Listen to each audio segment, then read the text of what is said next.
Just a few housekeeping. Make sure all of the devices that you have with you is just turned on silent. All the ringers are off. We still have a few more people trickling in, but we're going to go ahead and give a big round of applause for Mike and Sherry Walters as they present. All right, can you hear me? Is that loud enough for everyone? You walking around? I don't do standing still very well, so I will try my best to make sure that you all can hear me. So raise hands if you can.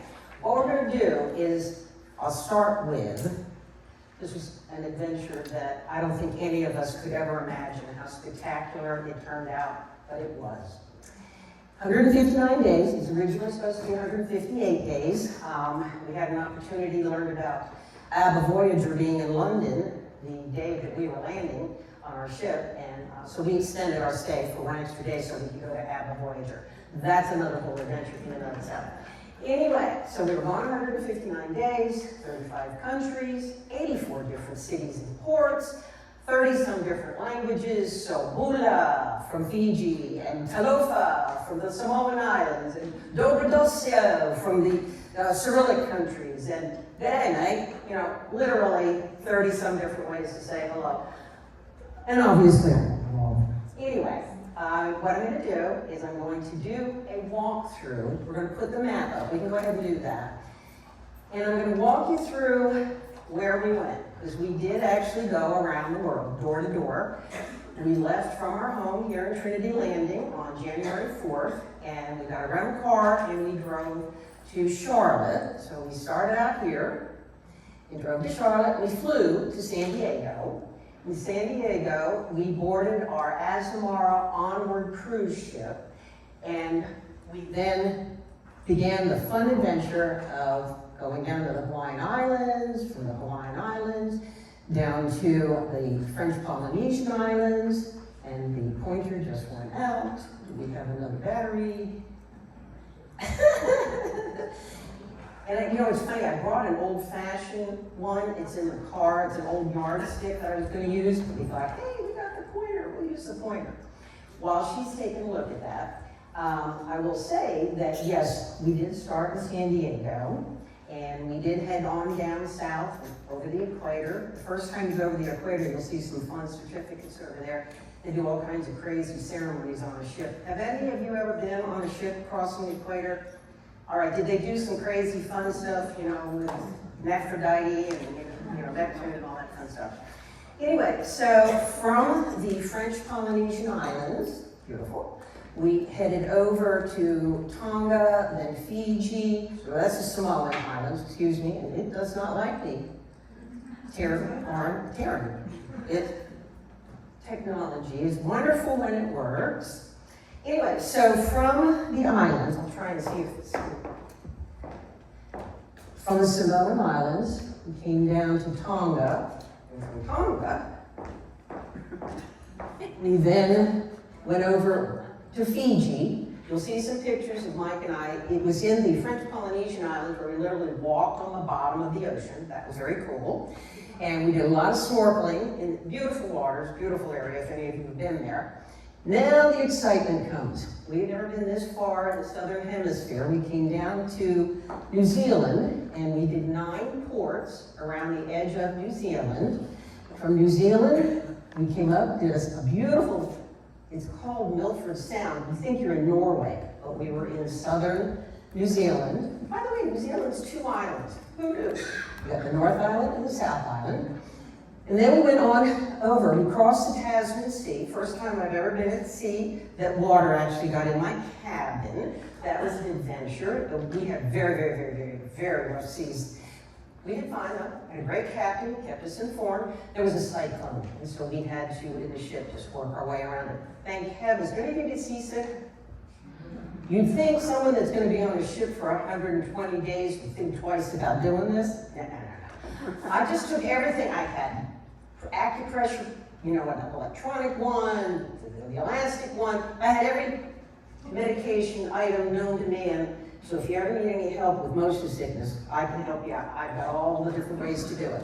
All right, so we made it across the Tasman Sea up to Sydney, and then we worked our way all along the bottom of Australia, went to 8 ports in Australia. Of course, we saw all the lovely animals, which we'll see some pictures of. All right, this got real exciting as we headed on up into Indonesia, all very new countries for us. By the way, while we were in the southern hemisphere, one of my goals on this trip, we had been to Australia 30-some years ago, and I did not see the Southern Cross. If any of you have seen the flags for New Zealand and Australia, they've got the Southern Cross as part of their flags.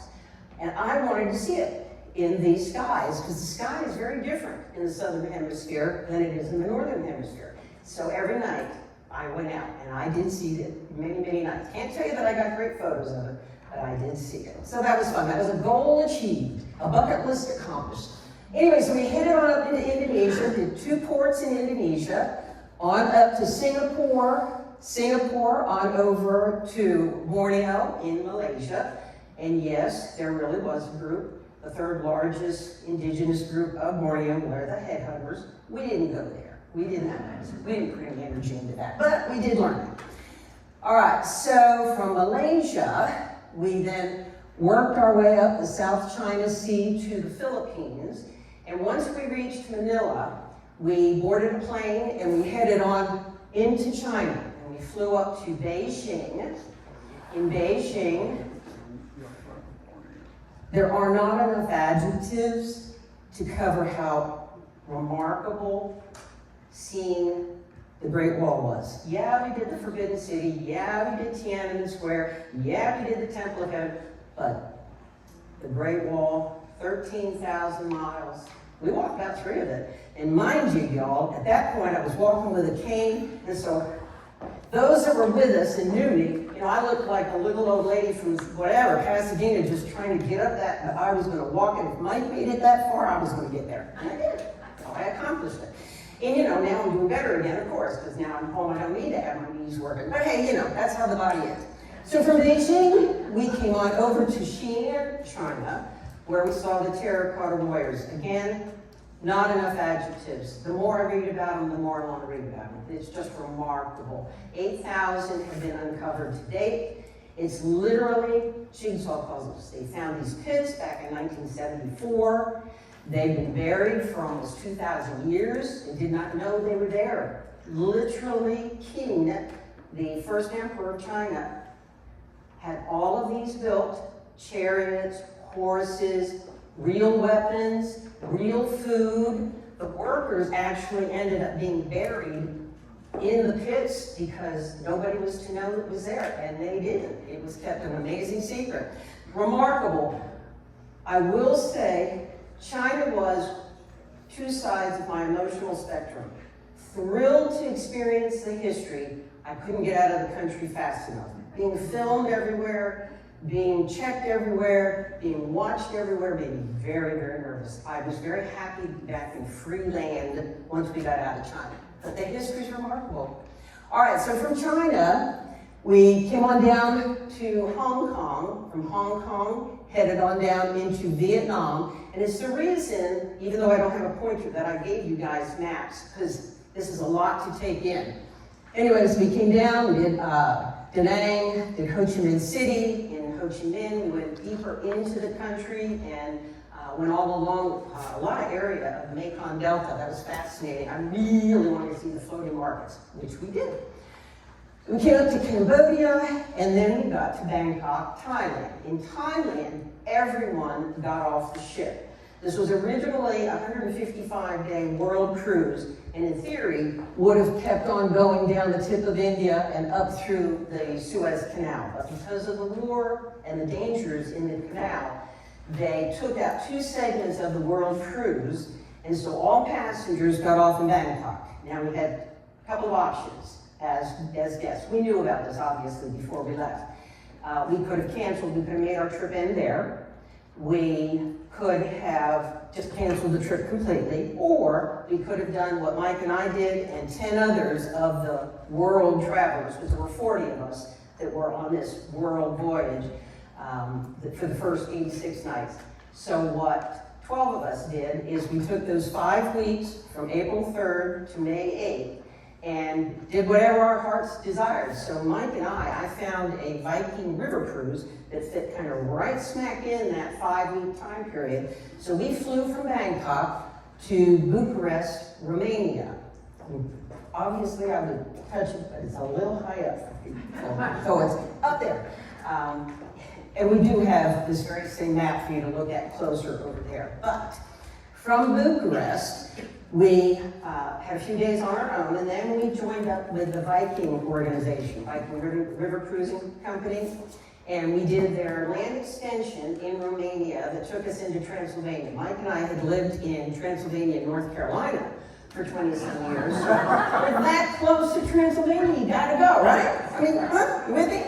So we go to Transylvania, fabulous, had a wonderful time, but imagine, and we left Bangkok, it was 100 degrees, right? We get to Romania, we go up into near the Carpathian Mountains. It was 30 degrees and snowing. I was not packed for that.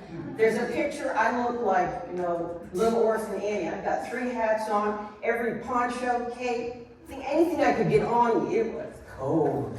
Anyway, it was a beautiful trip. It was so appropriate. We learned that Vlad the Impaler, who Dracula was the inspiration for Bram Stoker's book, Dracula. Dracula is actually the family name. The Impaler, this fellow who was a leader he's a hero to some of the Romanians because he killed all the Ottomans, but he was also a very bloody ruler, and thus he was called Vlad the Impaler, but his last name is Draculitis. He's a Dracula. So anyway, that name is a real name for a very bloody character. All right, so from Romania, we came back to Bucharest from Transylvania. The Viking group bussed us out to Constanta, right on the Black Sea. And I'm a person that if I'm going to be that close to different water, I always want to touch it. And I couldn't get down physically to the water, so I put my scarf in the water so I could say I touched the Black Sea. And if you're going to be there, you just got to do what you got to do. So we got on our beautiful ship, the Viking Cadlin, and began our journey, always heading west, by the way, heading west and north on the Danube River, and we went to all of the capitals of the Eastern European countries. And I got to tell you, in all honesty, half the time I had no clue what country that I was in. I was just having fun, So putting this together has been a blessing because I actually went, oh, that was in Hungary. That's where we did that. So it's really helped me to bring a lot of where we were back to life. All right, so we go up the Danube. The Viking River Cruise was 3 weeks, and we ended in Vienna. And in Vienna, we then, still working with Viking, did a land extension that took us up to Prague. If you've ever had the opportunity, Prague is a gorgeous city. I'd love to go back to many of what we saw in Eastern Europe. And so from Prague, we're now flying back. So our 5 weeks is just about up, or our little segment in between. We fly down to Athens. And in Athens, and again, it's, kind of right there. You guys have the map. You can see it better than I could reach it without the pointer. So in Athens, we again had a few days on our own, which I love that. I'm an explorer, so I love to go wander up and down the back alleys and take in the sights at our own leisure.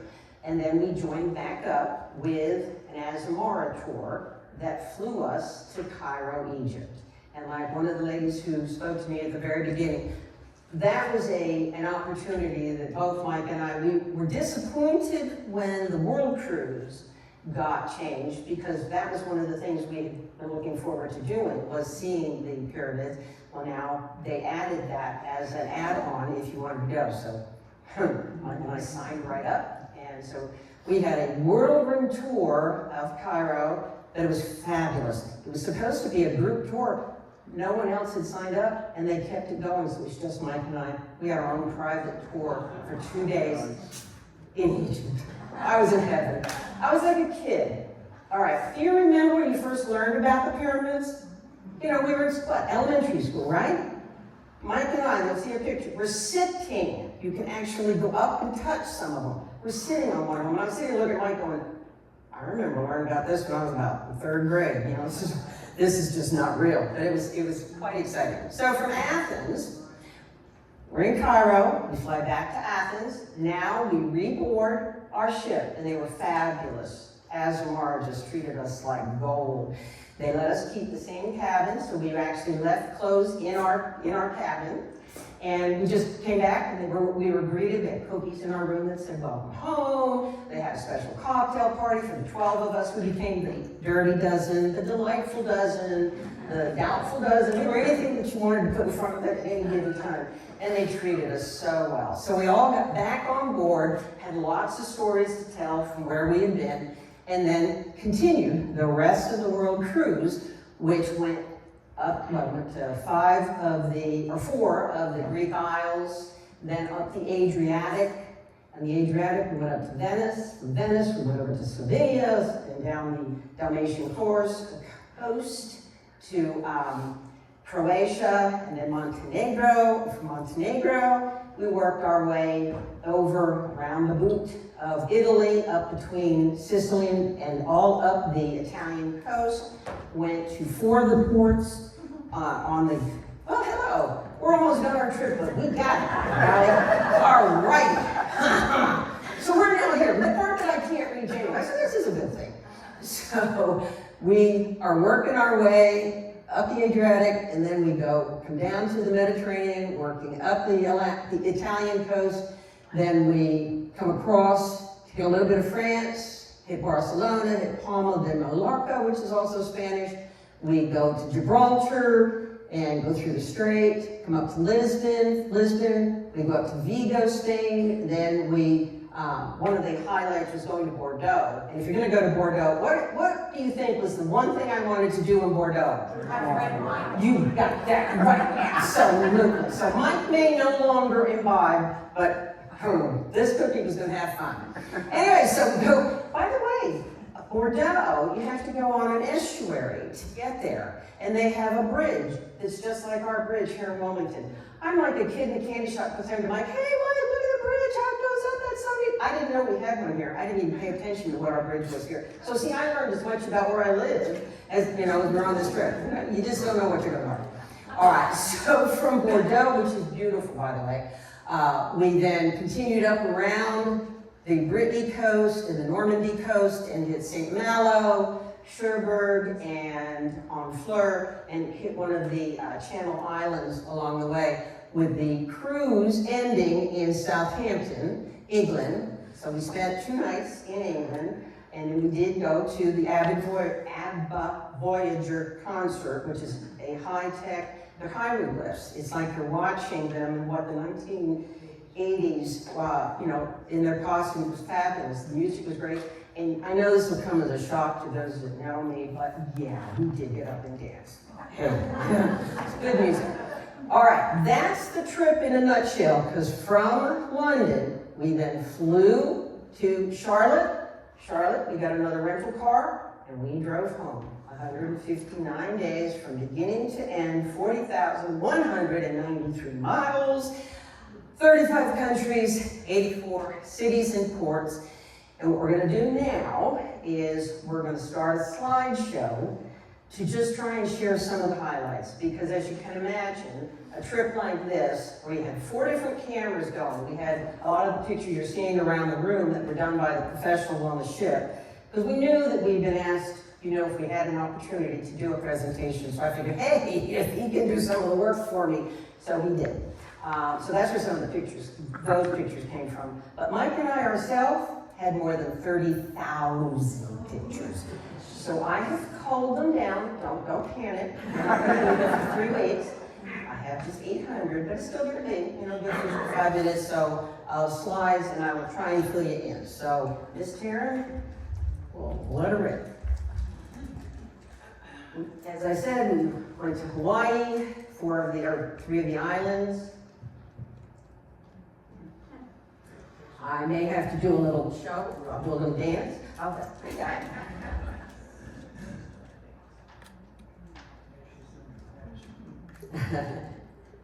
Well, all right, while she's getting that, what we're going to do is we're going to get done with this, and then we'll go to do questions, because I'm sure you all have questions. All right, we're at sea. I am at my happy place, being on our balcony. Each segment had an evening called an As Amazing Evening. So in Hawaii, we went to one of the theaters. It's a 102-year-old theater we were in. And these gentlemen, the Makahi brothers, and of course their dancers, were fabulous. That's the beautiful facility. You know? The scenery in the islands, the scenery down in French Polynesia. They did a white night, each segment, of which we had 8 segments, and everybody wears white, and there just is a party from beginning to end. I took every class that had an opportunity to take. This was making real lays. Every place we went, we had onboard ambassadors. Aha! Now we're on the bottom of the ocean. That was fun. So scuba for the whatever. And those things weighed a ton. That's why you'll see in the next slide, they actually have a crane to lift it and put it on top of you. And I'll tell you what, that's why you're in the water. And you don't just walk around with that on your head. We had a stingray that just kind of hung right around us. You'll see a shark in just a little bit. We went completely around the island of Borneo. Their buses are a hoot. Beautiful. On the water, look how clear it is. The colors. Oh, this just struck me, the blues. We had an opportunity in both of the Samoan Islands to experience Ava ceremonies, and of course you got to drink from a coconut when they hand it to you. They do everything with the coconut. All the leaves are used, all the shells of the coconuts are used. We learned how to weave. So Mike's making his basket that he ate from. We made our head pieces. This gentleman is serving individually the kava, which is the drink of an Ava ceremony. They use the leaves for everything. See, Mike made his bowl, his hat, pretty good. All right, the tattooing is individual by families there in the Samoan Islands, and it's all done by hammering. That's a tattoo. It's almost like a private ceremony that, you know, it's a ritual. Good word, Mike, thank you. Love the church, that's in the Samoan Islands.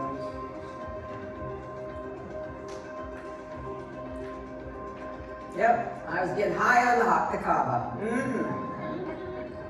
See, they use the coconut, they clean them out and polish them, and that's their cups. Bula from Fiji. Went out to a snorkeling, to a coral reef to do snorkeling. Amazing, the colors of the fish. And again, you know, you'll see a picture. I bought a Minolta water camera that could do selfies, and I had never used it, and I bought it for this trip. So I was really pleased, so I have a lot of pictures. That was one of the 4 cameras that I then went, oh my gosh, I can't use half of these now, I got too many pictures though. This is just a sampling of what I took underwater. The flora was absolutely beautiful everywhere. It's a beautiful time of year. I love it. Life is an adventure. Enjoy the ride, right? Huh? All right, that's us. That is our home away from home. I would be back on that again in a heartbeat if I was a rich person. There's our shark was circling us there in Fiji. That was exciting. Mike saying, hey, I'm alive. You know, if you got a camera that can do selfies underwater, you got to try it, right? Isn't that beautiful? My photography is nowhere near as good as Margot's. I need Margot to be on my shoulder taking a picture.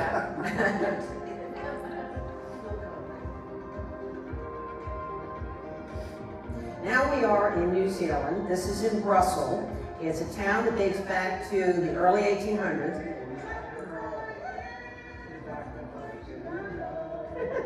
They're teaching me how to use a bola.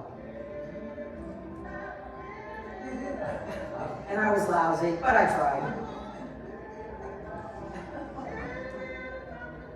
It's harder than you realize to catch that thing. I'm lucky I didn't knock somebody out with it.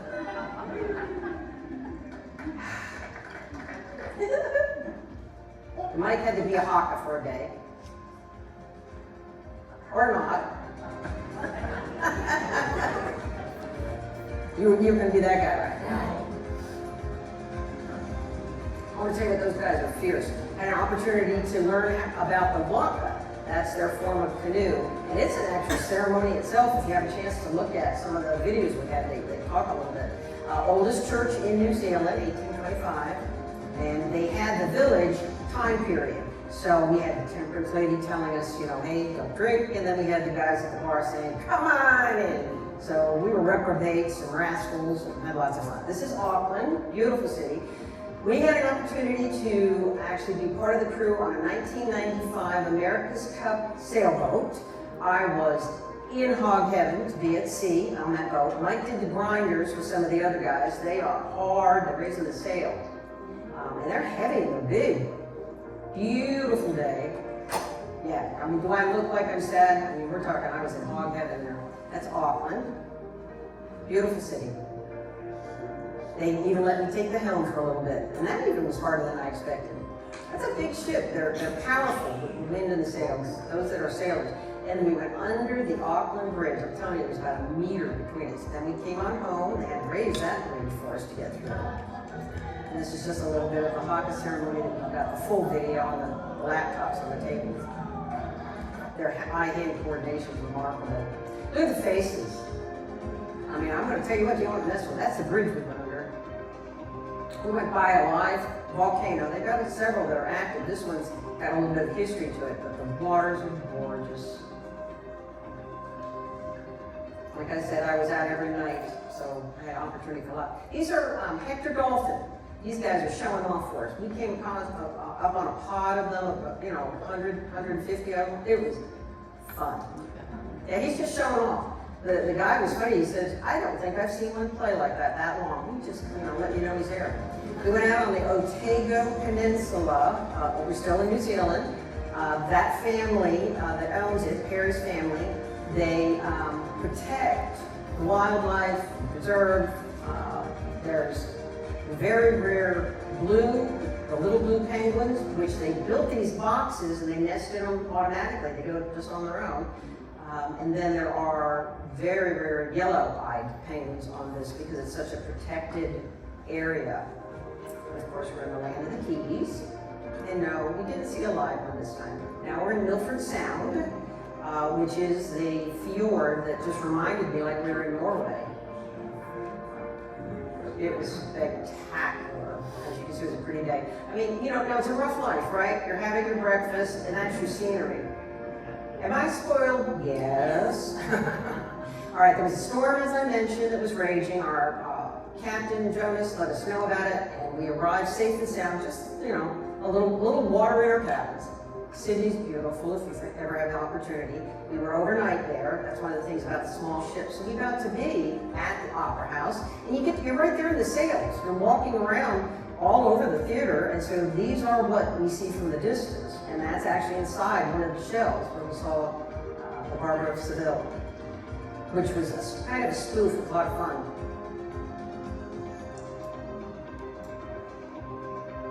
I was pretty excited to be there we had been in there once before. That is a wombat. Look at that thing. It's huge. You get, you know, 150 pounds. All right, our koala buddies. Yeah, now we're into some nature, some Australian locals. Kookaburra. This is Melbourne, beautiful city. We had been there 30-some years ago. You know, we've got whimsy going on. They had flooding, and so this artist decided to make that. Look at the girl and the baby. That's sweet. Mike got that shot. It's good. And this was great. The Cleveland wildlife, you know, if they were hungry, you just fed them. You know, you bought the packets. Came across a little bit of chihuly while we were in Adelaide, so of course had to go to the botanical gardens and take some of that in. Okay, breakfast. It's a rough life, right? I was in heaven on our patio. We got to ring ancient bells in Perth. They have bells that are from London that were part of the St. Martin's in the Fields.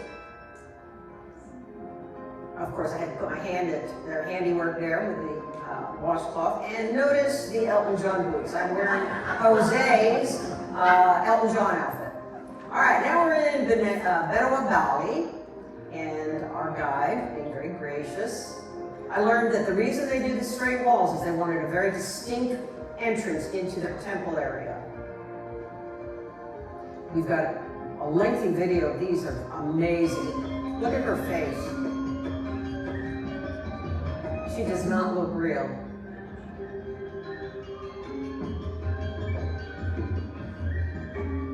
The full video of that is over on one of the tables. We are at Tananla, one of the temples, and we happened upon a village that was doing their annual cleansing ceremony. Just happened to time it right. I love these kinds of moments where you just catch the locals doing what they do. Once a year, each village goes to a temple that's on the water, like this one, that's Tananla, and they have a special cleansing ceremony.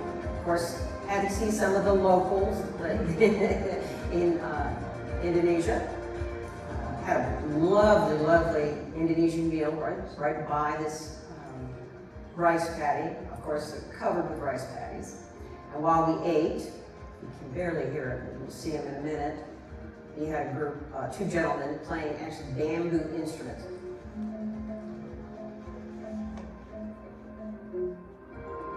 That's just, now how's that for, your roundabout?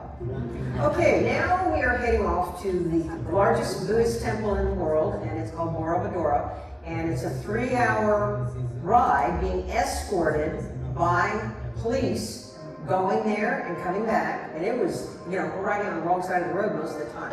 The Buddhas are all in stupas that are shaped like the fig leaf.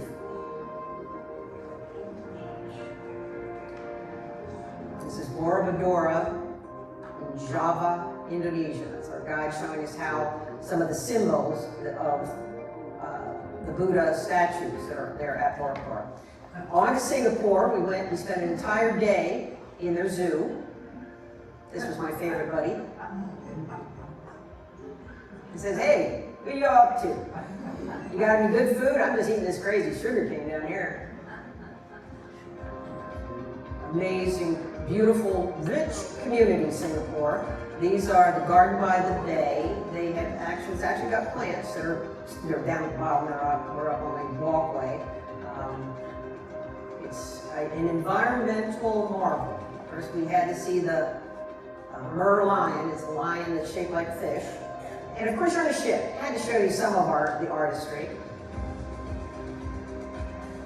Now we have headed over to the island of Borneo, and this is where we learned about the different cultures, of which the third largest was the headhunters. They're actually cooking in those bamboo tubes. We watched them put the food in it, and we got to eat some of it. They make their clothes, everything is made from that. Yeah, the murets are the headhunters. This is a good way to trip ourselves up. Watch this. It's just a little clip. It got faster and faster.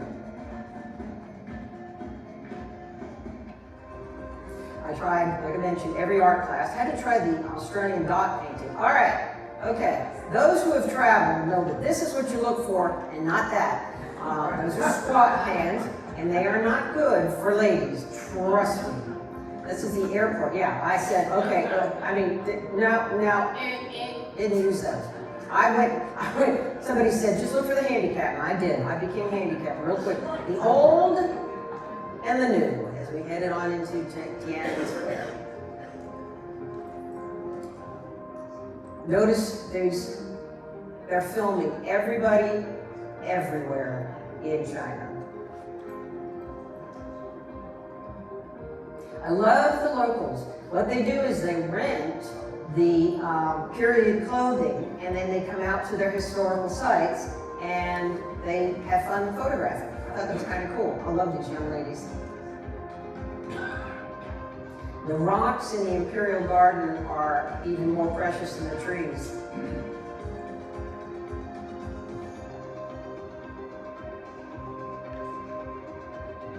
And we have, of course, amazing Chinese food, and they were always at a table around with the lazy Susan in the middle.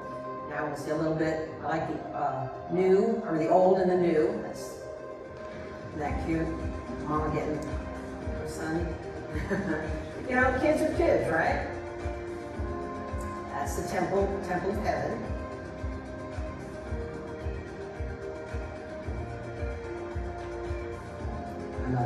opportunity. We're going to have Peking duck. Big ceremony as they brought the duck out for us so that we could actually see them. Of course, they came on the round, the big Lazy Susan. Foods and art there. Yeah, actually, you know, the locals think the skin is the best part of the duck. I can't say that I was terribly thrilled by any of it, but I'm not a foodie, so aha, now we are at the Great Wall. There are a few different entrances. This was the entrance battling where we were. That's our view. We're there. Yep. And that may not look as steep as it is, but I want to tell you what, yeah. This girl was hanging onto that railing and she had her hiking stick. I was going to get up that thing, come hell or high water. They even had signs that said, steep incline, go slow. And I'm thinking, yeah, like I'm going to go fast? You're going to be kidding me. But you see, I'm happy. I'm in my element. The new wonders of the world.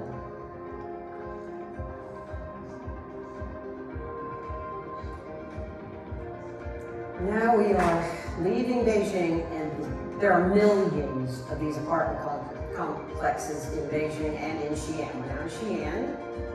Our beautiful hotel had a performer when we arrived.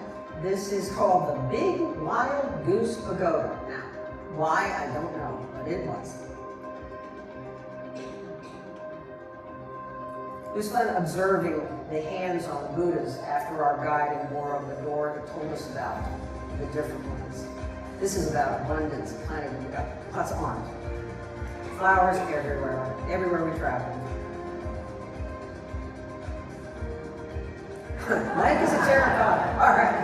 I was too short. I look hysterical. This was the kind of ovens where they actually would have cooked the actual terracotta. Of course, these are just models.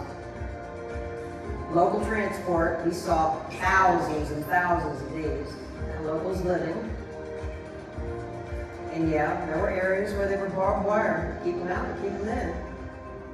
Again, another art form. Obviously, we didn't go hungry in China. All right, the terracotta warriors. This is pit 1. Like I said, there's 8,000 that have been found. There are still more that have not even been uncovered. And they are just slowly but surely. It was 1974 when they were digging for a well and they were discovered. And they've just very meticulously been pulling them out. And they put the dots as to which pit they were in, which row they were in. It's like Humpty Dumpty, putting them back together again. Look at the different faces. It's just the artistry. You consider that this is, more than 2,000 years ago, 2,700 years ago. That would be a kneeling archer. This would be an officer. Look at the detail. Those shoes, the facial. Even they had different types of horses. So this would have been a cavalry horse, not a chariot horse. Standing archer. And so you can see the front line warriors, or their uniforms were plain. Look at the details. That's how they found these things. And that's what they've put back together again.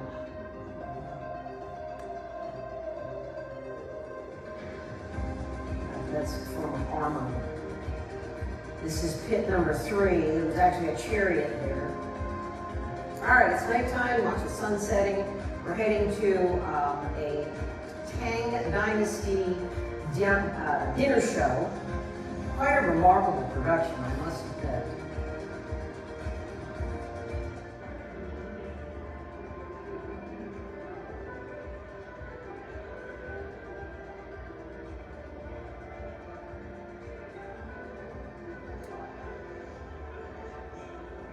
And they played through the whole deal. And then it's a play that's telling us about a concubine that was 14 years old when she joined the emperor, and she, as a young girl, learns her way around, becomes the first wife to the emperor. And it was nice, they were telling us what was going on a reader on the card, but now she is the first wife, and she ended up actually being the empress when the emperor died. So now she has come into power. But there was constant fighting as has went on for many centuries in China.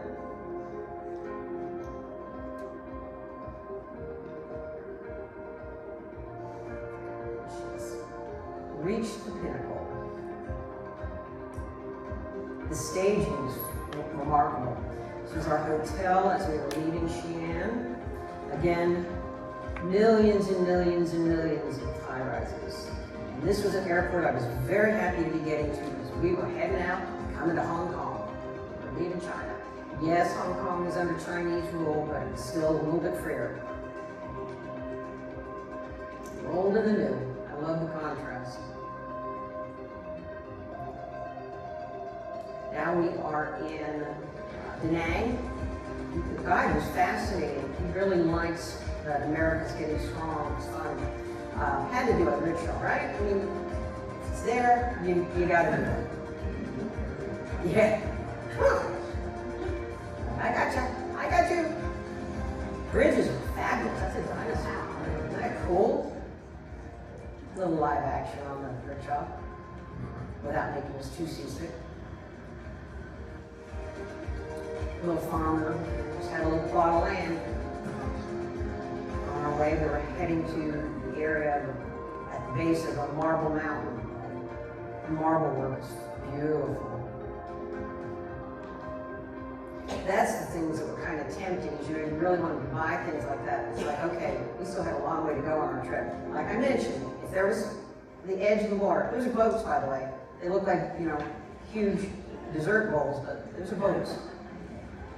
But yes, I had to put my feet in the water. Gotta do it. The fishermen in Vietnam are really concerned about China. They're having problems with the Chinese killing them when they're out in their own water. Now there's an electrical nightmare. That's the electricity there in Vietnam. There's a dishwasher for your restaurant. Seriously, she's washing up for the restaurant.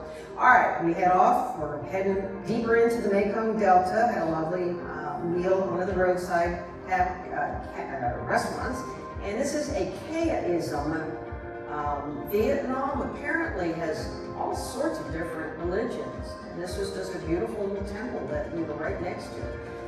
Went to a bee honey farm, had delicious honey tea, and then somebody got the wild idea, they brought a snake out, which they put on Mike. He's happy as a clam. Somebody says, hey, put it on Sherry. I'm going, get this off me! Hated it. Okay, so I won't do that again.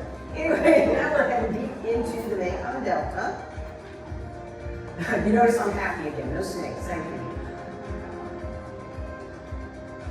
Tried the local fruits. They had local entertainment for us. The instrument is fascinating. I'm not a fan of Vietnamese music, so when the lady sang, I spared us. I did not feel that we needed that sound. We're deep in the Mekong now. Gotta wear the hat, right? It's very peaceful. Look at the water. I sure would not want to fall in there. Yeah, it is like chocolate milk, Mike's right. And it's always the ladies that are doing paddling. We're now heading down to Canton or Von, I can't say the name of the city very well, where we spent the night, because the next morning we had to get up at the crack of dawn just as the sun was coming up to go out to the floating markets. I'm not an early riser. How's that for a closet, an open air closet? All right, under that bridge is where the market takes place, and there's restaurants on these boats, and people get their breakfast that way. You see these poles tell you what they have to sell on their boat. So you want a watermelon, this is the boat you want. We had some bananas, bought from the lady, the vendor. There's some pumpkins up on their pole. Sometimes they use these long motors with long poles. Most of the time they paddle. Watch this lady. I mean, I didn't film it. I just took a couple shots. Blurred. I mean, she knows the limits of her boat, but the stuff's not going to slide right off into the water. We had just the most delicious pineapple from this lady. We're up on top of her boat. You know, you just kind of climb up there and hang on. They're building a new bridge. This will be the last time our ship was going to get through there, but it was white night, so we are out on deck having another grand time. They did a white night for each of the segments. And white night's always honored all of the crew. I love that. We're getting down to near the end of the trip, so they're doing some really fun, special things for us. All right, at this temple, Truwat, or something to that effect, there is a golden Buddha that at one point had been covered in stucco. It is 5.5 tons of solid gold. And it was camouflaged in the stucco and the colored glass for about 200 years. And they were moving it to this new temple and discovered that it was actually all gold. All right, we're on the Chao River in Bangkok. And that's a baby. He's about 3 foot long. That's a monitor lizard. They're the second largest lizards in the world, next to the Komodo dragons. Went to where the ceremonial boats are stored, that the leaders of the community of Bangkok and Thailand. This temple, Wat Arun, is like a concrete and it's covered in little tiny pieces of porcelain. Again, love the locals. Look at the face in this way. Catch the locals. That one's not solid gold.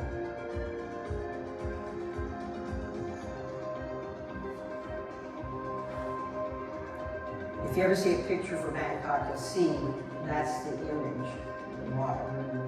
That was our butler that we had for 86 nights, Ronald. He was absolutely a gem. And this is Dinah. She was our room attendant. You just want to hug them all the time. We're now heading to the airport in Bangkok, Thailand. And this was part of our 40 that did the first 86 nights.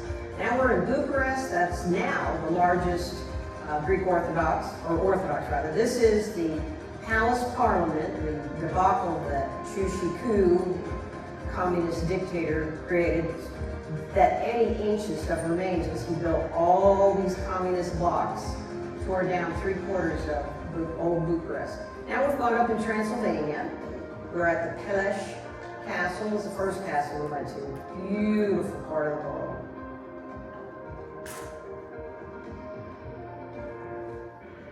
And yes, 30 degrees and snowing. I'm mildly wrapped there. It gets even better when you're wrapped up. We had a dinner with a local guide dressed in period costume in Brasov, Romania, which is there in Transylvania. Brasov. She was a lot of fun. This is a fortified church. They had 300 of them in the Transylvania area at one time. 150 remain. So the church is in the middle and the people lived all around the edge. We went to where there's a large gypsy community. I have on one of the charts, I've got a little horseshoe and his wife was selling her wool items that she made. Prince, at the time, Charles, helped save this part of Romania. Ceausescu, I can't remember his name, the emperor, or the communist dictator, wanted to tear all this down. He wanted to put factories in. So it was Prince Philip, at the time Prince, that literally saved this part of Romania. Mike handled the cold better than I did.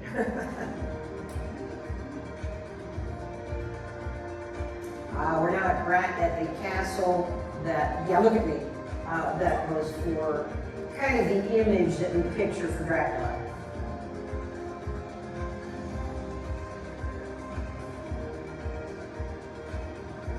Now we're heading back to Bucharest, where we will join others. Went to where the opera performs in Bucharest. We're treated to champagne, beautiful facility. Had a soprano entertain us, a cappella, beautiful. Easter time, where we are, so I had to share that with you all. Delicious treats. This is all in Bucharest.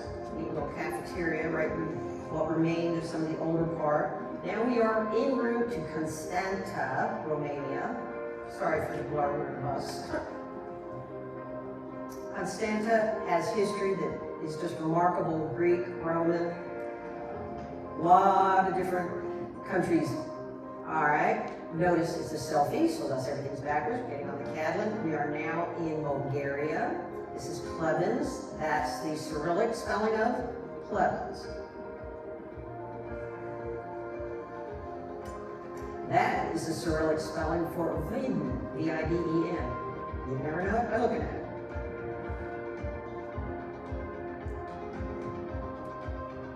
All of these villages or cities along the Danube, have been taken over and in conflict for centuries.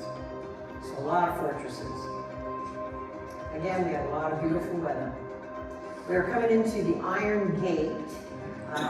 This is the largest, the tallest carved rock in Europe. It's the last king of Dacia, the Savoy, something like that. One side Romania, the other side Serbia, which is where we now are. Sweet little church. Chorus sang for us. We've got the video of that with one of the laptops playing. This is the little church. In this little village, we went to the school, and this fine gentleman did his best to try and teach us some Cyrillic. I flunked terribly, but I tried. We are now in Belgrade, and this is, at the time, this was the largest Orthodox church. The one that when we first got into Bucharest, is now opened, and it will be the largest. 7,000 people can fit in it. That's the castle or a mooring area. It's like an enclosed wall. Performances on the ship. These are Serbian dancers. We're still in the Belgrade port. Now we're leaving the port. That's the castle that you saw some of the inside. We are now in Croatia, right, Mike? Oh, that's still Serbia. Excuse me. He's my detail guy. And they were having honoring the Jewish residents that were hauled off to the death camps.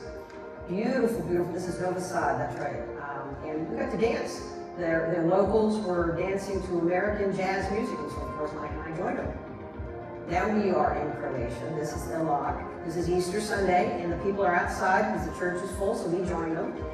There's memorials everywhere honoring those that died during World War II. And this is the same day we went to Vukovar. Vukovar, you can see some of the new buildings in the background. So this is some of the good, but this is what really struck me. This is what half of that village looks like. And their war was still going on in 1991 to 1995. I don't know about you all, but I was at home raising kids while these two people were being shot up. This was one of the first buildings that was restored, the church on the inside. Now we are into, all right, Mike, which country did we go to? Yes, the church, or Pex. And this is below, this is Roman ruins. Okay, that's actually Peter and Paul of our Christian learnings. That's their graves. Under the church, there in Pex. And you can see the different architecture as the church has been added onto. And once again, I had to share the flowers are fabulous. All right, now we are in Budapest. And we learned a little bit about the revival of these horsemanship skills.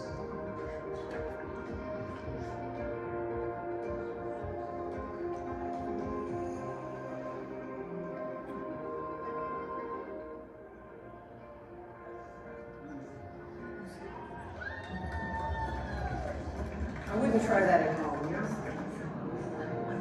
All right, back to Budapest. We were docked overnight there. Budapest is a beautiful city. We definitely want to go back and spend more time in many of these European cities.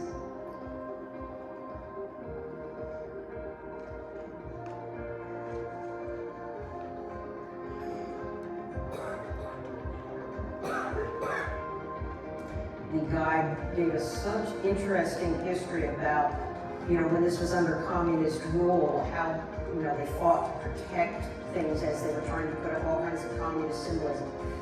Americans are very well respected. Ronald Reagan, President Bush Sr., for helping them as they've come out of the 40 years of being oppressed under communism. They honor their Jewish people constantly. They're forever remembered. The atrocities are just hard to comprehend. These were just between 1944 and 45, the Jews were lined up, told to take their shoes off, shot, and fell in the river. Isn't that beautiful? This is in Breslau. It just was, I love the humor of it. Pretty little city. Now we're in Vienna. I see a little bit of the London sign on horses. Had a delightful concert. Performance.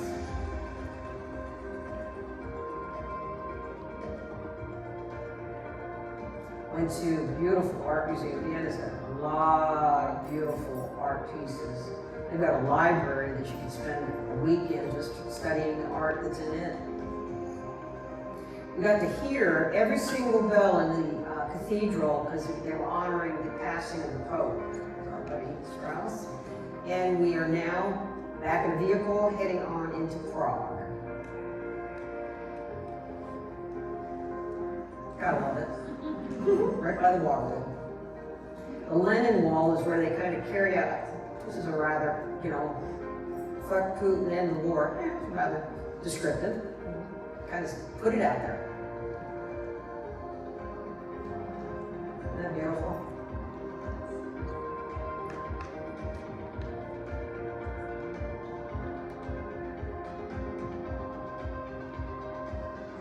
That little statue's down on that end of the water river.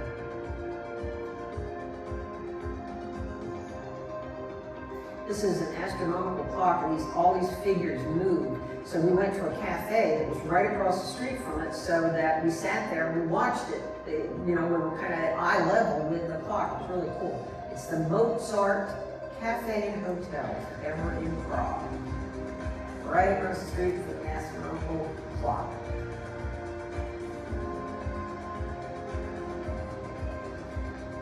Prague was able to maintain a lot of their architecture.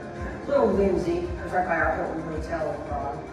We went to a dinner theater kind of thing, folk dinner. And this is all Czech Republic that we're learning about now.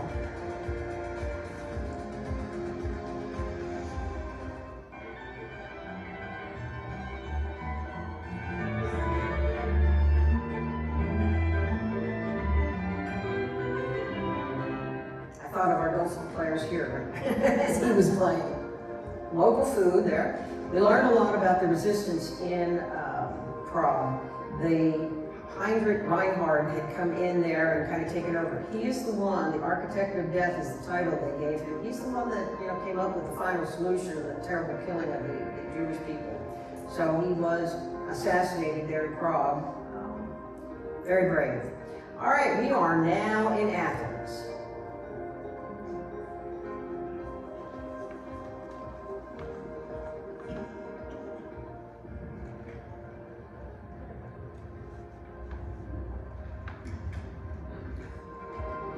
And what's not to love about chocolate cone with a pansy on top? I mean, gotta love it.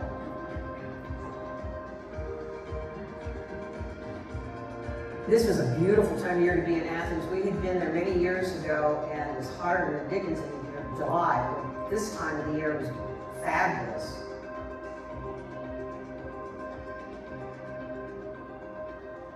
We did the Acropolis on our own at first. The 4 days that we were there before we headed over to Cairo. And then part of the Cairo tour included coming back to Athens, so we actually were on the Acropolis twice. While we were there, we actually saw a movie, and that is the Acropolis that was, right there beside us as we were in an open-air theater and watched a movie. It was great fun. A little piece of local fun. I thought it was cute that it was called the Sin Array. You gotta go to the market, right? I mean, if you're in another country, you gotta check out the market. See what looks good. Maybe, have a little pig's feet. You just don't know what you might do. I loved, as I mentioned earlier, to go down the different little alleys and wander, and we found a little restaurant that had that beautiful painting, and Mike's watching cats playing in the alleyway. I I love what stonework over these centuries, everywhere we travel. I mean, I could have done a whole video on just those. All right, we're now in Cairo. This is the oldest part of Cairo, Al-Mawaz Street, something to that effect. It is actually a walled city within the city of Cairo. I gotta have a little hookah fun here. I always am intrigued when I'm in cultures where the ladies carry things on their head like that.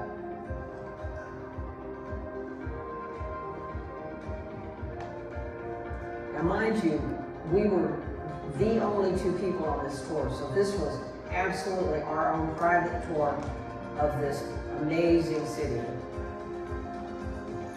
Went to dinner.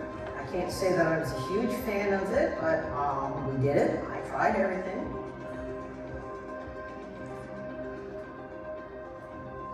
Had entertainment and everything. Back to the market. It's the longest market street in the Cairo area. That's our two guides together. That's the, well, now on the outside of the walls, heading to our hotel. Our hotel's now Marriott. It used to be a mansion for one of the wealthy Egyptians. His palace. That is the River Nile. That's our view from our hotel room. I mean, guys, I was so spoiled on this trip, it's just, I don't know how to behave anymore. But I'm learning. I'm getting better. All right, we went to their beautiful museum, Egyptian museum, to see the King Tut exhibit. It's the only part of the museum that we had time for. I would love to see more. It was an excellent, excellent exhibit.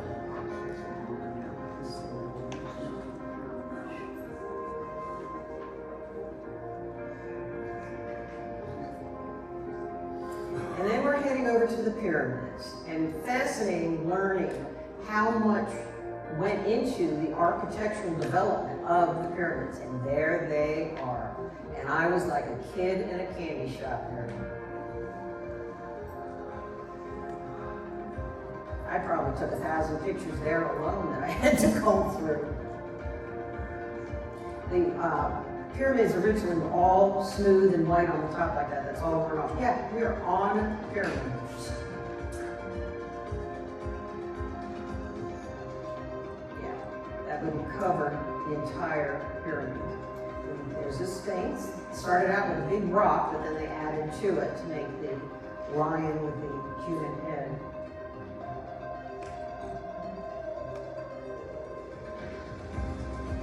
You know, and it's fascinating when you realize how old these are.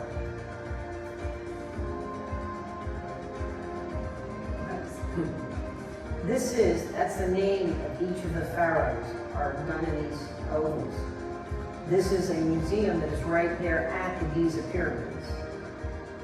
The antiquities that they've been able to preserve are fabulous.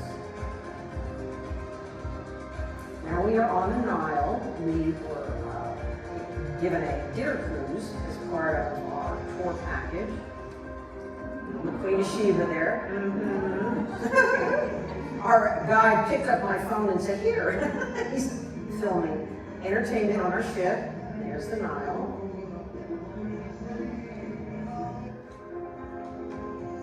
The Nile is definitely a highway just meant for boats. Busy, busy, busy.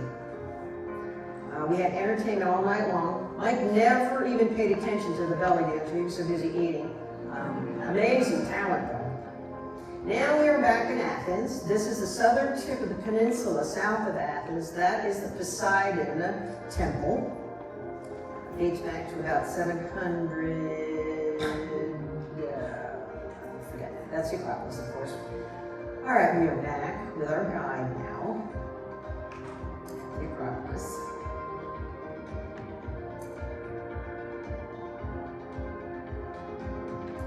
The museum that is at the Acropolis Museum is fabulous if you ever have an opportunity. Of course, you got to go to where the Olympics, you know, were reborn. And we're back on our ship. Yay, welcome home. Now we head out to the beautiful Greek islands. We're very fortunate. Being a small ship, our captain has a little more control than some of the big ships, and he was able to switch the order that we did Santorini and Syros. Anyway, so that we were there when there were no other ships. So you notice that there's not big crowds. Sometimes Santorini is just so crowded that you can't really see any of it. We were very fortunate. Wonderful entertainment all through our 120 days on the Asmara. We're still traveling through Greek Isles. I love that we happened to catch one of the local priests. And we were able to dock real close. Yes, a few times we used the tenders. We went to Syros, Santorini, Monomovasia.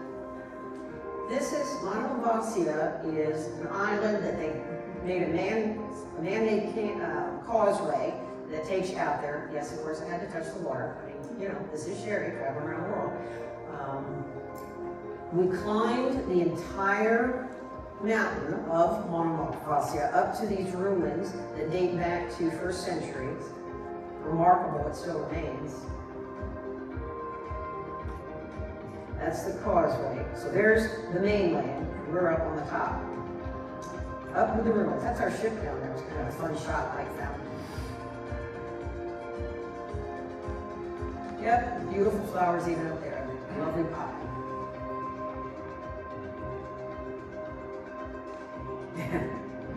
West, young man. How thick the tunnel was, you know, to keep the marauders out. And boy, I tell you, this was slippery climbing. Most people didn't do it. We just were foolish and brave. We did it. We went up. Okay, on a day like this, 25,000 steps and more. I'll tell you what, when I got home, my doctor said I need to go on a world cruise every year. I was so healthy.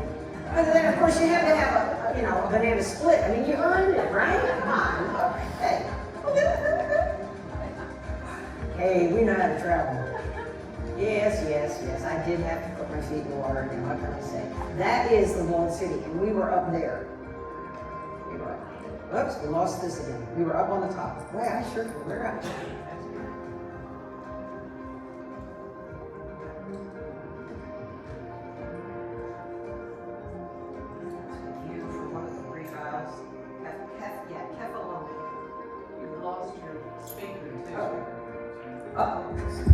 Okay, sorry, thank you.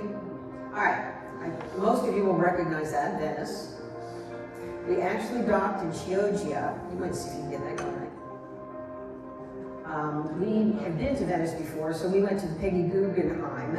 I had been there, but Mike had not, so a little, Jackson Pollock, Mike's going, okay, what is this with modern art? Picasso, what? That's our view from the, I like going to the Peggy Guggenheim just for the views that we get of the Grand Canal.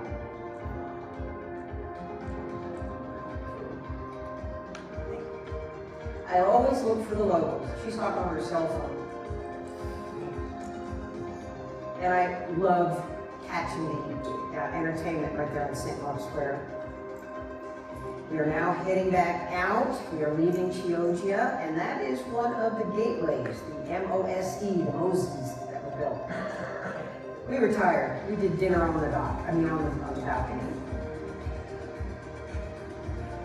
We are now in Slovenia, and we did a river cruise to take us on up to the Ljubljana, beautiful area.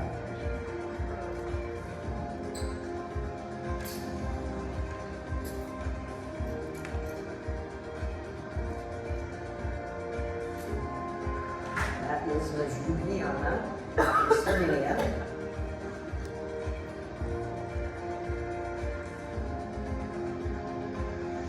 I love looking for the markets. Flowers in Europe are just remarkable. Look at that door on the church, fabulous. We had a very hearty stew in our bread bowl there in Ljubljana. Very classic Slovenian food. sweet little restaurant. It's so cool. And they're as fascinated with languages as I am. We are now at Diocletian's Palace on the sled. So we're on the coast now of Croatia. So we saw a couple different parts of Croatia on this trip. You know, some locals hanging around there. Photo ops. Remarkable how the Diocletian's Palace, it dates back to Diocletian when he was Roman emperor. He was having this built, and it's been used over the centuries. You know, Christianity came in, added a church to it. These are Dalmatian singers called Klappa. Ooh, it says retrieving file. What have we got? Huh. We may have a new technical issue here. Aaron. We are having a problem. Did we lose Aaron?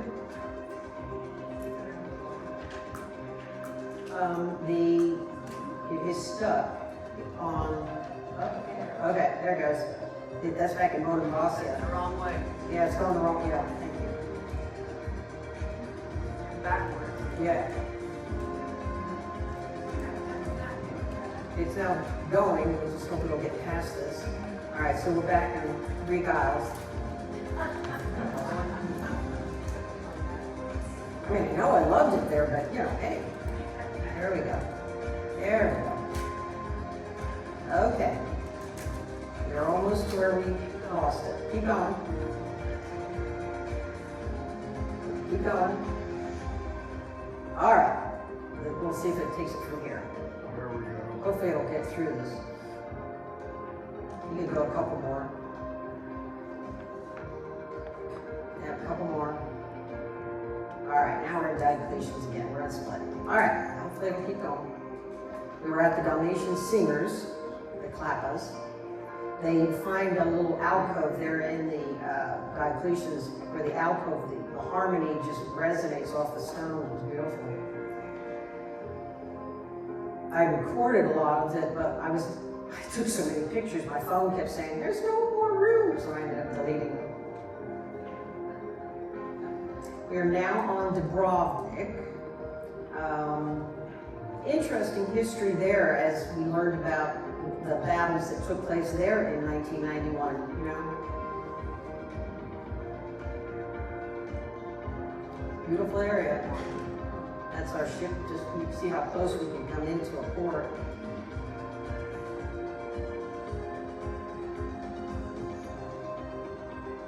Yep, 1991 to 95. And what they did events for each of the segments we were on. So for Dubrovnik, they did it on board the ship. Past, dance, and present.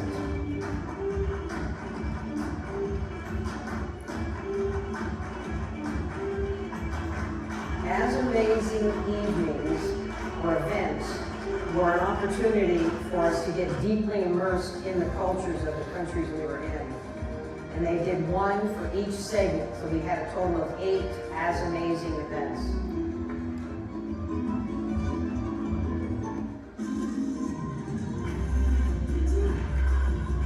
Past and present.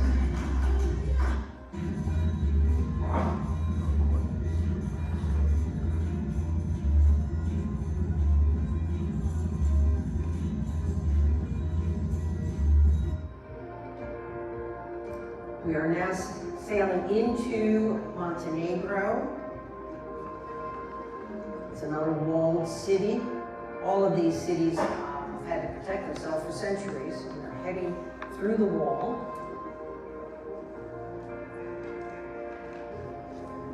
A loud whimsy. Signs of Venetian culture were in all of the ports along the Adriatic and the Orthodox churches.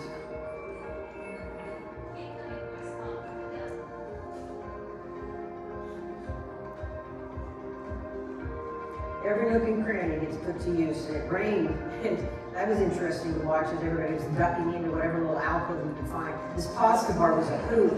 The artwork was crazy, all made of pasta.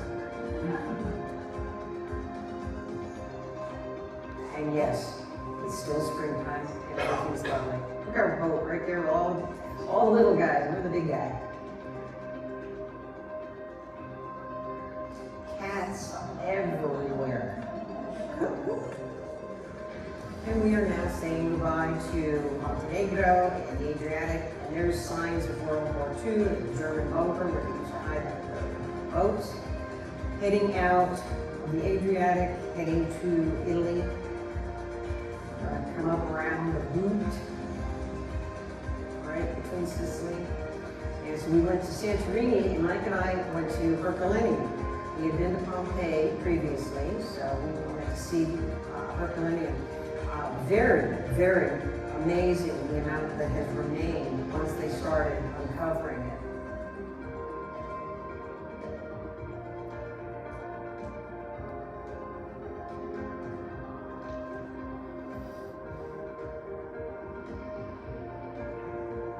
And yes, we had a guide that told us all kinds of good information, but what you'll learn about me is details around one of the gifts God gave me.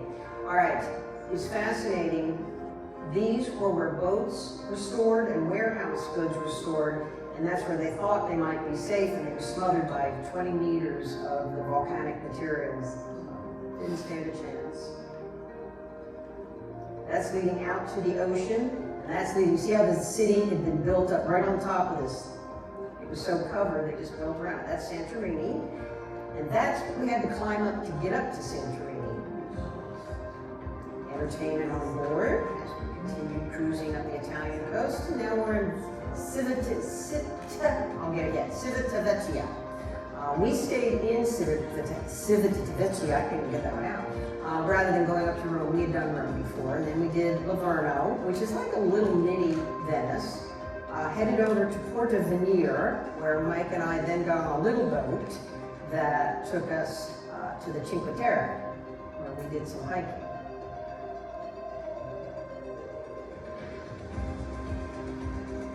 I had been there before, Mike had not, so this was an opportunity for him to experience some of the climbing. And boy, howdy, did we do some climbing. It was a steep one. We had a guide that didn't realize that we were a bunch of old folk. She was going way too fast. Finally, we were about midway, and I said, okay, I'm done. I'm just going to do this at my own pace. I can't get too lost. That is down in Monterosso, where we ended. We started in Vernazza and ended in Monterosso. I happened to catch a little wedding right there. She had to walk to get to it. She can't drive to her church there in Porto Venere. That is our CEO right there in the middle, and that's the head of the food staff and the head of the hotel. That's our buddies, the dirty dozen that we traveled with. These are all some of our buddies. This is White Night, as you can see, and a party was had by all. Some of our entertainment. Jose is the fellow that is now going to be a cruise director. He was the assistant cruise director at the time. This is an as amazing event that was there in Barcelona. This was a 13th century estate that at one point Augustine monks lived there. That's some classic guitars for us, Spanish guitar. Beautiful, beautiful facility. These castellaries build human towers, and they built a couple of them for us. Wild to watch.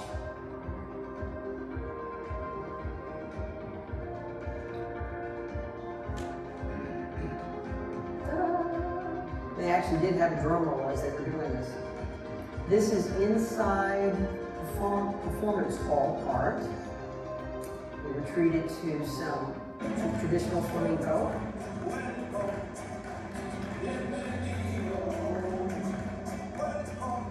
The As Amazing events are a hallmark of Azamara, and we thoroughly enjoyed every one of them. They were so different.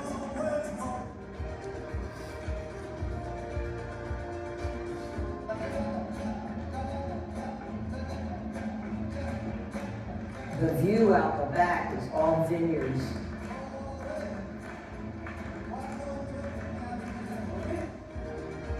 This is downtown Barcelona. There's Columbus pointing this road. Little Picasso.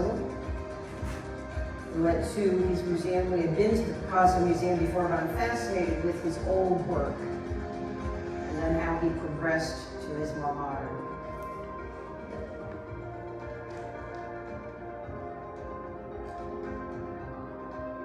little Gaudi for fans. A little mural, Jean Mural, on the runway. And of course you gotta have a bus driver, you know? And there's our home. We were starting to get nostalgic because we knew it was coming near the end. All right, cruised into Lisbon. We went and took an excursion on it to Sintra. I had read a lot about it. I always catch things like the laundry. I love seeing the locals. And then, of course, back on board to have a little fun. Mark, you know, back, we were staying overnight in Lisbon, so the next day Mike and I ventured out again. We'd been to Lisbon, so we just went to some of our favorite spots. And bought another suitcase because I'd already bought so much stuff. We knew we were going to need it. We really did. Walked up one of the little Alfamas and we found the suitcase. Oh my. All right, we stopped in Vigo, beautiful little Spanish town. Jules Verne did some writing there, so I his picture. All right, see the boots? That's the boots I had on. That's Jose. He is now a cruise director. And there's the bridge, like what we have here. They're like, oh my gosh, we got the same thing. Who knew? In France, you know you're in France, you see a carousel.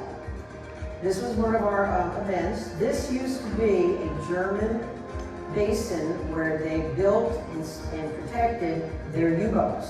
So that is actually a basin, but we were sitting there. That's what it would have looked like. And they turned it into an art complex. So these were being projected. It was fabulous. It was such a brilliant way to take, you know, tons and tons of awful cement and awful memories, which that's how it would have been used, as you see, and make it something that is very entertaining. All right, we're in Bordeaux, so I just like to look for whimsy. We had these delicious cannellis, or cannelli, downtown Bordeaux. And these are Dune Blanc. They're just another local specialty.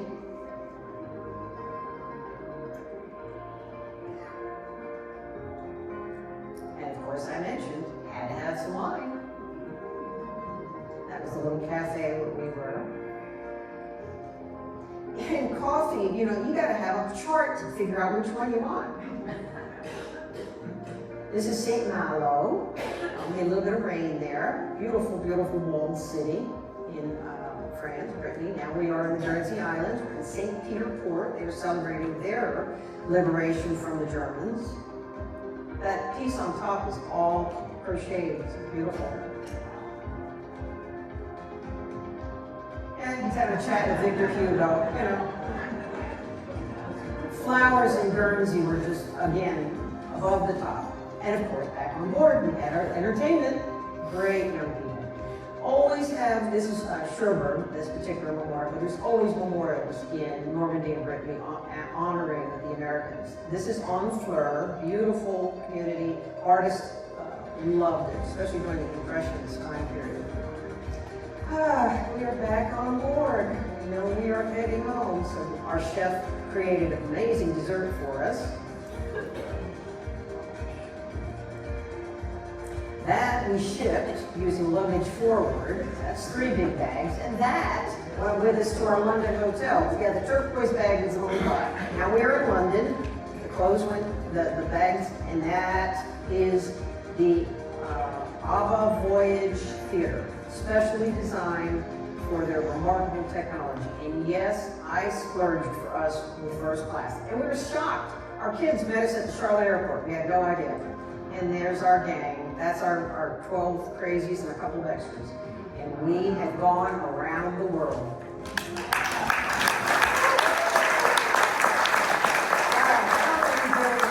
All right.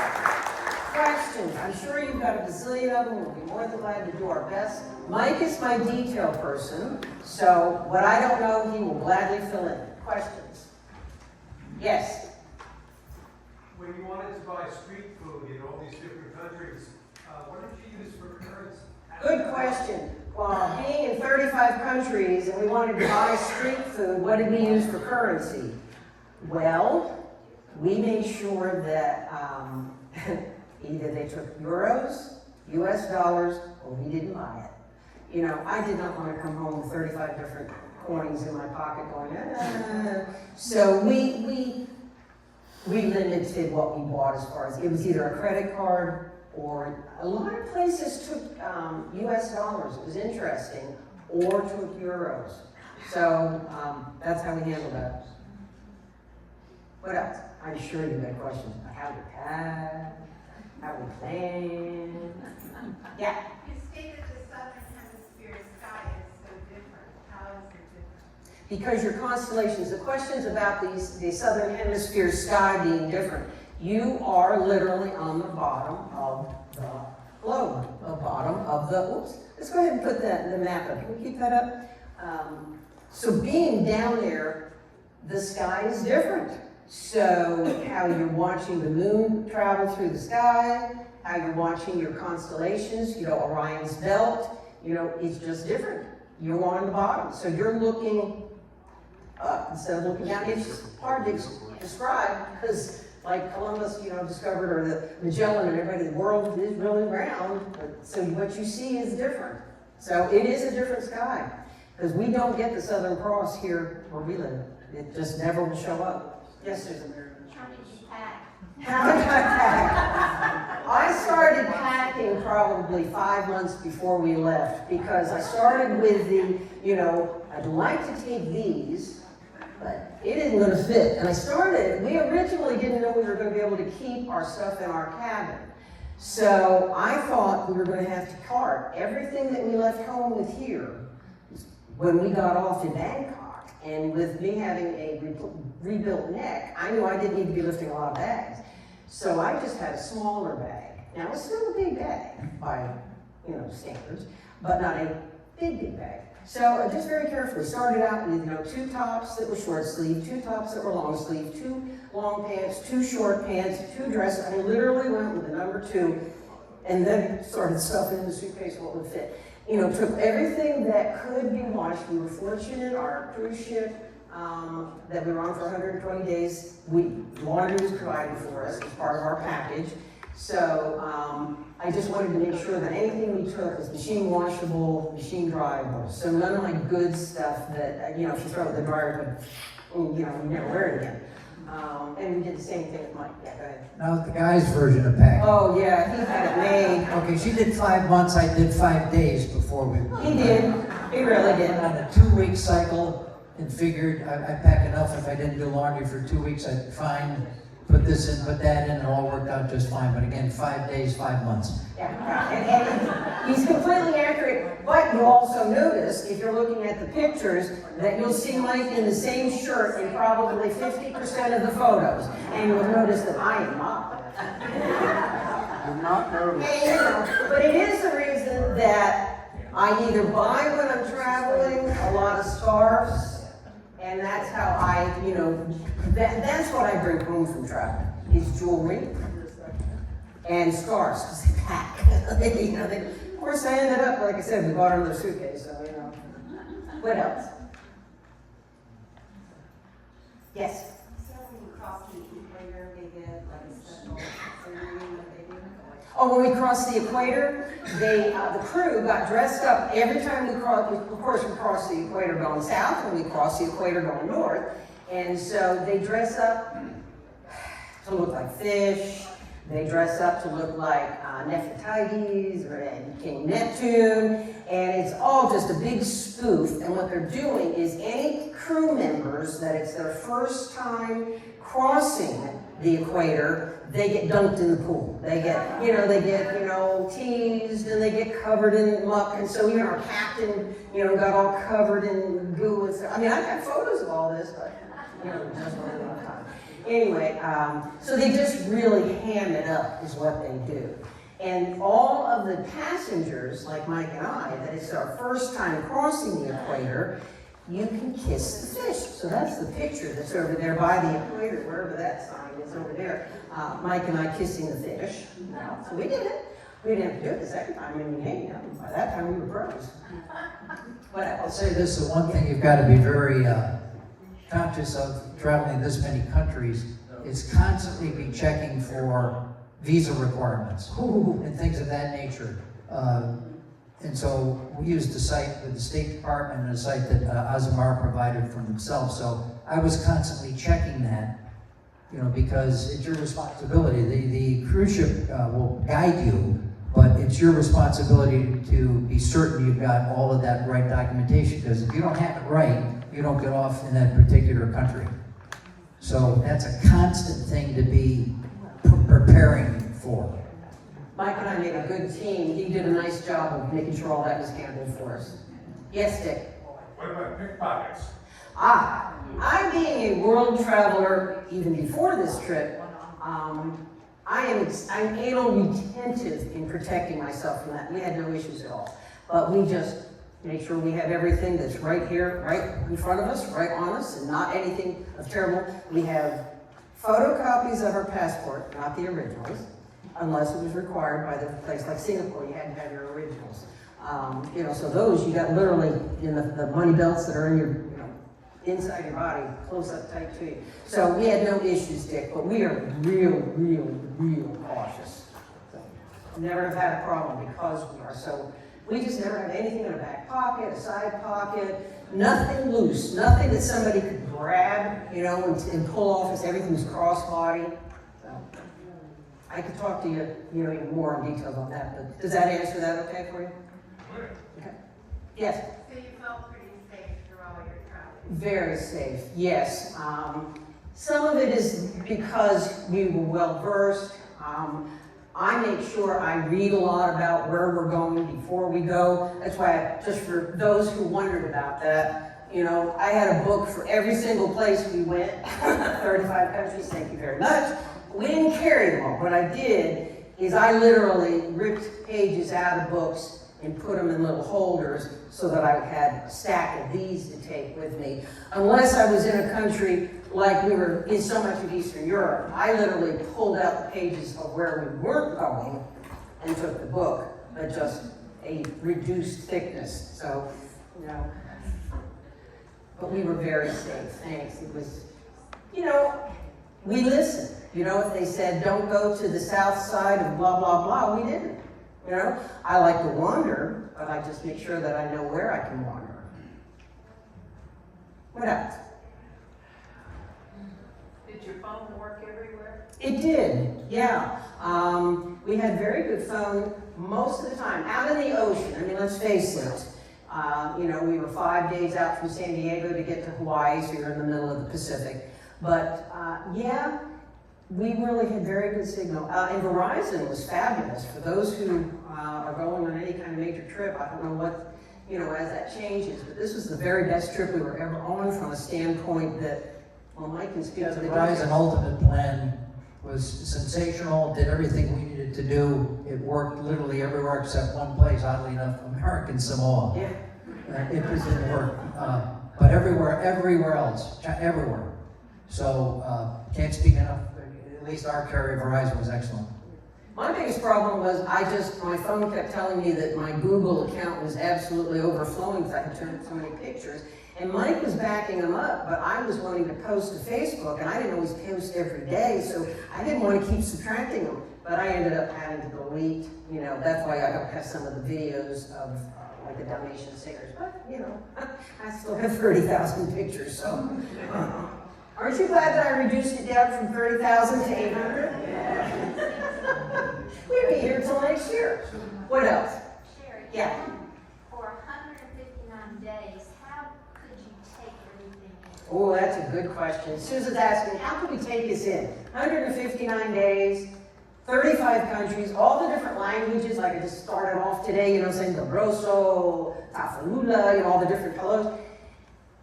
I can't say that I did take it all in while we were en route. And I am actually, I know this comes as a shock, but I'm an introvert. So I've got to replenish.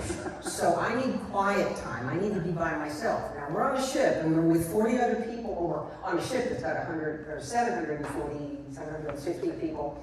Or 600, that's right, 640, 650. Yeah, the ship could handle 700 passengers. We had about 650 on the ship most of the time. And of those, 40 of them were traveling the first 86 nights or days. And so every other day, there was a special event going on. We were with everybody and, having a big party. And so it was always that. And then each day we were in a different port. Okay, she had 5 days at sea, so you had all the activities that were on board, so I did the art classes, so I just had to pace myself. I just would have, that's why I like a balcony. And I would just go sit on that balcony, and our butler at 3 in the afternoon would come by with a little tea cart, and you get tea, hot chocolate, scones with clotted cream. That I came back and didn't weigh 40 pounds more is remarkable, but like I said, there were days we had 25,000 steps in a day, or the average was 10,000 a day that I was putting on for sure, no doubt about it. What I did is I had a little notepad with me during the day, so I'd make notes, and then at nighttime I journal.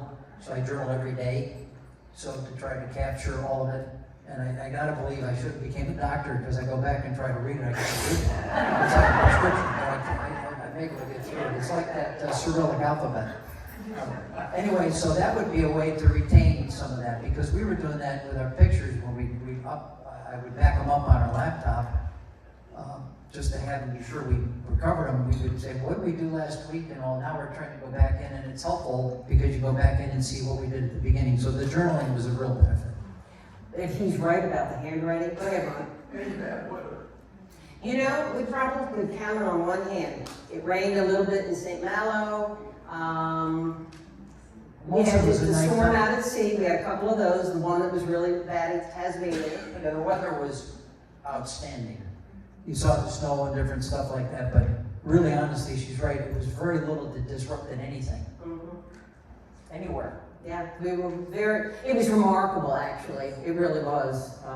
And the temperatures, it was a perfect time of year to travel, from January to June, where we were in the world. It's perfect timing temperature-wise.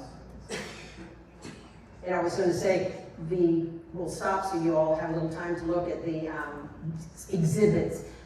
Mike mentioned about the journaling, but I know that I can't read his handwriting. And I know I want to see it actually, the places we've been. So Mike getting ready to pack stuff and saying, there's no way we're going to get all this home. Of course, we're talking about suitcase. And still, that's a lot of weight. And he started throwing things away, and I started digging the stuff out of the trash. I said, no, we need it. So the fact that you get to see so much stuff is because I salvaged it. I figured I'll carry it on my back. I'm getting that stuff home. Anyway. I do believe we need to pack up. We're well over our time. Thank you for coming. And we're available for questions.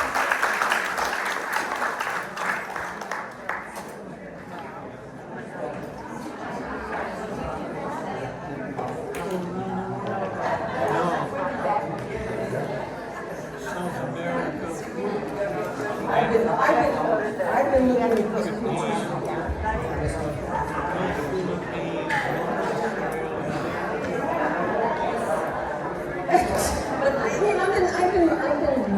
Rereading our trip now since August 10th. So, how do you do?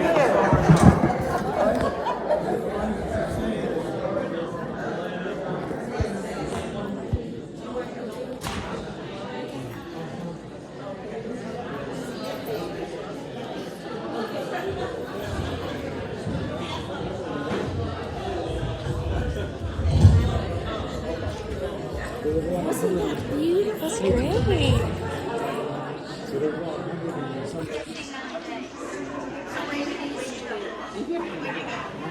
That's what I said. Tell me. I did. I'll be back. Okay.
Well, these are the daily things that we get. They weren't that